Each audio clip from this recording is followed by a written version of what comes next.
Hello friends, बहुत बहुत स्वागत है आप सबका आपके अपने चैनल लेट्स डू इट पर।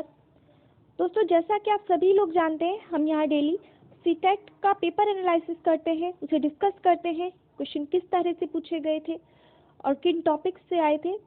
तो चलिए टाइम वेस्ट ना करते हुए शुरू करते हैं। ईवीएस से देखते हैं आज यानी 10 जनवरी का पेपर कैसा आया था। पहला क्वेश्चन था, इनमें से कौन सा सही है। तो मैंने इसमें क्या किया, सही आंसर से इंक्लूड किए ताकि टाइम वेस्ट ना हो। तो स्तनधारी का करेक्ट आंसर हो जाएगा चमगादड़, सरीसृप का आंसर हो जाएगा कछुआ, कीट का आंसर हो जाएगा तिलचट्टा यानी कॉकरोच, और पक्षी का सही मैचिंग था ऑस्ट्रिच। इनके बारे में थोड़ी सी और बातें जानते हैं जो अब तक पूछी जा रही हैं। इस तरह से स्तनधारी के जो मुख्य गुण हैं, उनके जो मुख्य लक्षण हैं वो देखते हैं क्या होते हैं। इनके बाह्य कान होते हैं, शरीर पर बाल होते हैं और ये बच्चे देते हैं। ठीक है, सरीसृप के बारे में जानते हैं। अच्छा, एक और बात, स्तनधारी को मैमल्स में रखा जाता है या इन्हें मैमल्स भी कह सकते हैं। सरीसृप को रेप्टाइल्स में रखा जाता है, ये रेंगने वाले जीव होते हैं। इसका एग्जाम्पल सांप, छिपकली, मगरमच्छ आदि हो सकते हैं। अब अगला देखते हैं कीट। कीट को आर्थ्रोपोड्स या इंसेक्टा वर्ग में रखा गया है। ये छोटे रेंगने वाले जीव होते हैं, इनका शरीर बहुत सारे खंडों में विभक्त होता है और ये बहुत सारी टांगों वाले होते हैं। ठीक है, आगे देखते हैं पक्षी। इन्हें एवीज वर्ग में रखा गया है और ये इनकी जो मुख्य बातें हैं वो क्या है, उड़ने के लिए इनमें पंख होते हैं यानी 2 अग्रपाद पंखों में मॉडिफाई हो चुके हैं, मतलब जब विकास हुआ था उस वक्त इनकी हड्डियां हल्की होती हैं, शरीर पर शल्क होते हैं। ठीक है ना। अगला क्वेश्चन देखते हैं। पूछा गया है भारत में कितने राज्य हैं। तो जैसा कि आप सभी लोग जानते होंगे, भारत में 28 राज्य व 8 केंद्र शासित प्रदेश हैं। ठीक है, आगे बढ़ते हैं। पूछा है घट पर्णी यानी नेपेंथिस पौधा भारत के किस राज्य में पाया जाता है। इसे हम ऑलरेडी बहुत बार डिस्कस कर चुके हैं, चलिए रिवाइज कर लेते हैं। मेघालय में पाया जाता है। शेप इसकी कुछ इस टाइप की होती है। ये देखिए, ये घड़े के आकार का है। घड़े को घट भी बोलते हैं, इसी कारण इसका नाम घटपर्णी हो जाता है। ये क्या करता है, बहुत देखिए कलरफुल सा है और दूसरी बात स्मेल छोड़ता है। तो जो छोटे कीट होते हैं और छोटे जो जानवर होते हैं, जैसे फ्रॉग हो गया, चूहा हो गया, और जो छोटे छोटे कीट पतंगे होते हैं, वो सब इसकी खुशबू से और इसके कलर्स को देखकर खींचे चले आते हैं और इसके अंदर कुछ चिपचिपा सा एक पदार्थ होता है जिसमें वो धंस जाते हैं और ये इसका पाचन कर लेता है। ठीक है ना, तो इसको शिकारी पौधे भी कहते हैं।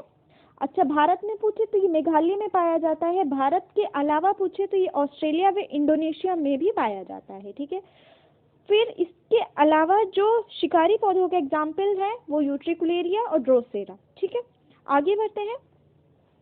पूछा गया है नीचे दिए गए खाद्य पदार्थों में किस समुच्चय में लौह तत्व प्रचुर मात्रा में होता है। तो आंवला, पालक, गुड़, ये हमारा करेक्ट आंसर हो जाएगा। अगर पालक की जगह हरी पत्तेदार सब्जियां बोल दे तो भी हमारा आंसर करेक्ट हो जाएगा।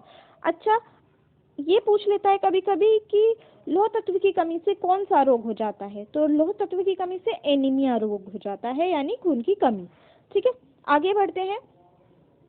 पूछा है निम्नलिखित में से मच्छरों द्वारा फैलने वाले रोगों का समुच्चय कौन सा है। तो हमारा करेक्ट आंसर हो जाएगा डेंगू, मलेरिया व चिकनगुनिया। देखिए, इसमें मलेरिया से पूछा गया है एक दो चीजें, वो मैं आपको बता देती हूँ।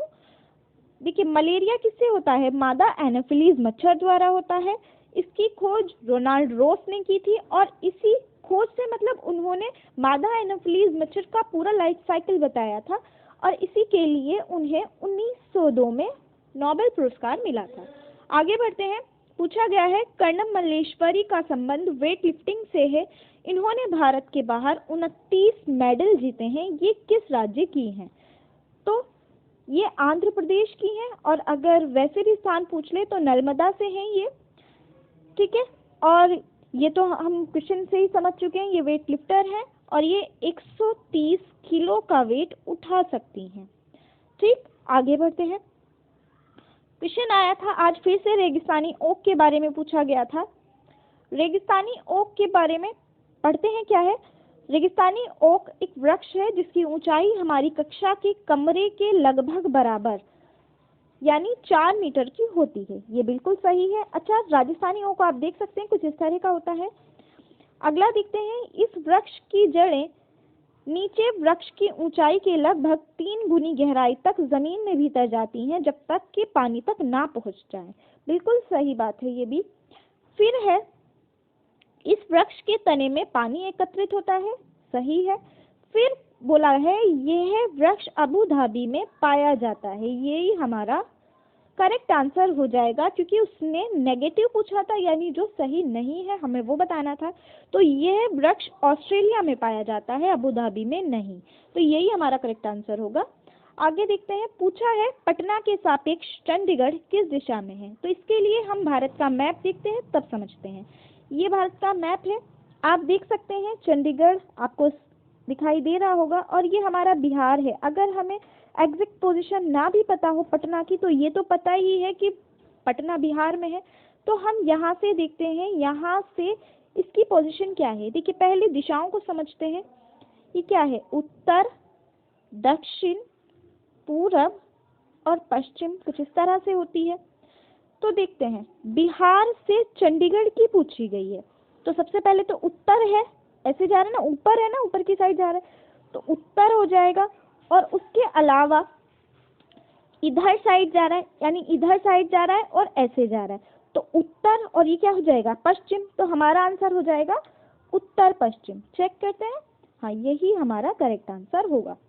आगे देखते हैं, पूछा है ये कौन सा पक्षी है। अच्छा, यहाँ पे सिर्फ आज पटना और चंडीगढ़ का पूछ लिया, डेली ही पूछ रहा है, इसलिए आपको ये पूरा मैप अच्छे से याद होना चाहिए। ठीक है, आगे देखते हैं, पूछा है वह कौन सा पक्षी है जिसकी गर्दन नीले रंग की होती है और सिर पर ताज होता है।